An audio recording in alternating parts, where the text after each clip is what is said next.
हर हर महादेव भक्तों, कैसे हैं? भगवान शिव की कृपा से आप सभी लोग प्रसन्नता से होंगे और कल्याण से होंगे।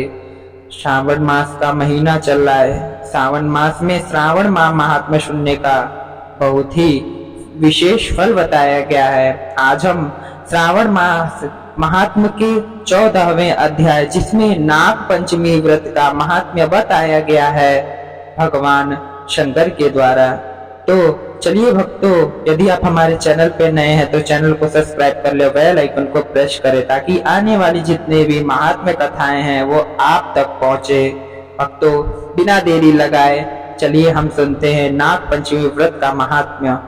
ईश्वर बोले, हे महामुने, श्रावण मास में जो व्रत करने योग्य है वो मैं अब बताऊंगा, आप उसे ध्यान से सुनिए। चतुर्थी तिथि को एक बार भोजन करें और पंचमी को नक्त भोजन करें। स्वर्ण, चांदी, काष्ठ अथवा मिट्टी का 5 फड़ों वाला सुंदर नाग बनाकर पंचमी के दिन उस नाग की भक्ति पूर्वक पूजा करनी चाहिए।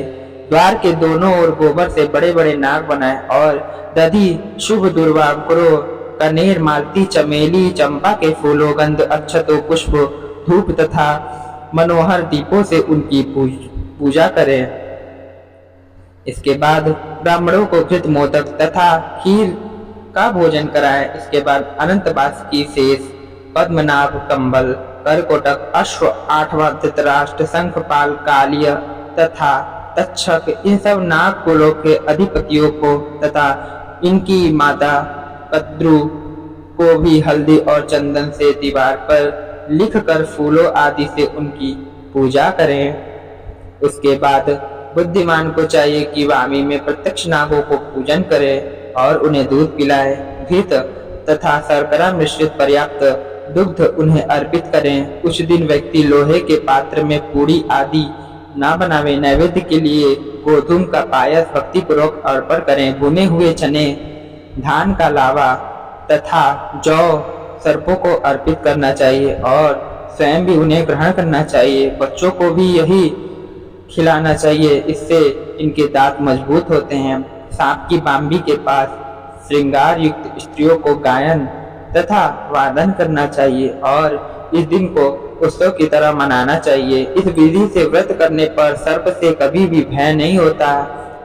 हे विप्र, मैं लोगों के हित की कामना से आपसे कुछ और भी कहूंगा। हे महामुने, आप उसे सुनिए। हे वत्स, नाग के द्वारा डसा गया मनुष्य मरने के बाद अधोगति को प्राप्त होता है और अधोगति में पहुंचकर वह तामसी सर्प होता है। इसकी निवृत्ति के लिए पूर्वोक्त विधि से एक भुक्त आदि समस्त कृत करें और ब्राह्मणों से नाग निर्माण तथा पूजा आदि आदर पूर्वक कराएं। इस प्रकार 12 मासों में प्रत्येक मास में शुक्ल पक्ष की पंचमी तिथि को इस व्रत का अनुष्ठान करें और वर्ष के पूरा होने पर नागों के निमित्त ब्राह्मणों तथा सन्यासियों को भोजन कराएं। किसी पुराण ज्ञाता ब्राह्मण को रत्न जटित सुवर्ण में नाग और सभी उपस्करों से युक्त तथा बछड़े सहित गोप दान करें।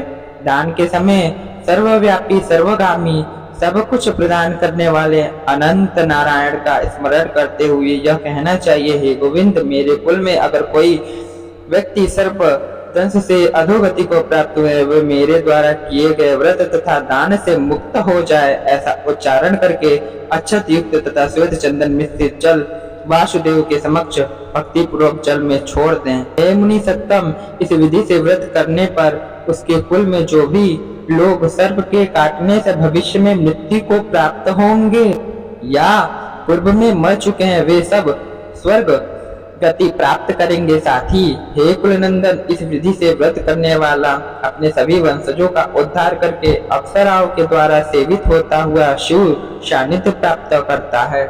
जो मनुष्य वित्त साक्ष्य से रहित होता है वही इस व्रत का संपूर्ण फल प्राप्त करता है। जो लोग शुक्ल पक्ष की सभी पंचमी तिथियों में नक्त व्रत करके भक्ति संपन्न होकर पुष्प आदि उपहारों से सौभाग्यशाली नागों का पूजन करते हैं, उनके घरों में मड़ियों की किरणों से विभूषित अंगों वाले सर्प उन्हें अभय देने वाले होते हैं और उनके ऊपर प्रसन्न रहते हैं। जो ब्राह्मण गृह दान का प्रतिग्रह करते हैं, वे भी घोर यातना भोग कर अंत में सर्प योनि को प्राप्त होते हैं। हे मुनि सत्तम, जो कोई भी मनुष्य नाग हत्या के कारण इस लोक में मृत संतानों वाले अथवा पुत्रहीन होते हैं, और जो कोई मनुष्य स्त्रियों के प्रति कार्पण्य के कारण सर्प योनि में जाते हैं, कुछ लोग धरोहर रखकर उसे स्वयं ग्रहण कर लेते हैं, अथवा मिथ्या भाषण के कारण सर्प होते हैं, अथवा अन्य कारणों से भी जो मनुष्य सर्प योनि में जाते हैं, उन सभी के प्रायश्चित के लिए यह उत्तम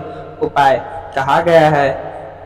यदि कोई मनुष्य व्रत साक्ष्य से रहित होकर नाग पंचमी का व्रत करता है, तो उसके कल्याण के लिए सभी नागों के अधिपति शेषनाग तथा वासुकी हाथ जोड़कर प्रभु श्री हरि से तथा सदाशिव से प्रार्थना करते हैं, तथा शेष और वासुकी की प्रार्थना से प्रसन्न हुए परमेश्वर शिव तथा विष्णु उस व्यक्ति के सभी मनोरथ पूर्ण कर देते हैं। वह नागलोक में अनेक प्रकार के विपुल सुखों का उपभोग करके बाद में उत्तम वैकुंठ अथवा कैलाश में जाकर शिव तथा विष्णु का गढ़ बनकर परम सुख प्राप्त करता है। हे वत्स, मैंने आपसे नागों के इस पंचमी व्रत का वर्णन कर दिया। इसके बाद अब आप अन्य कोई सा व्रत सुनना चाहते हैं तो उसे बताइए।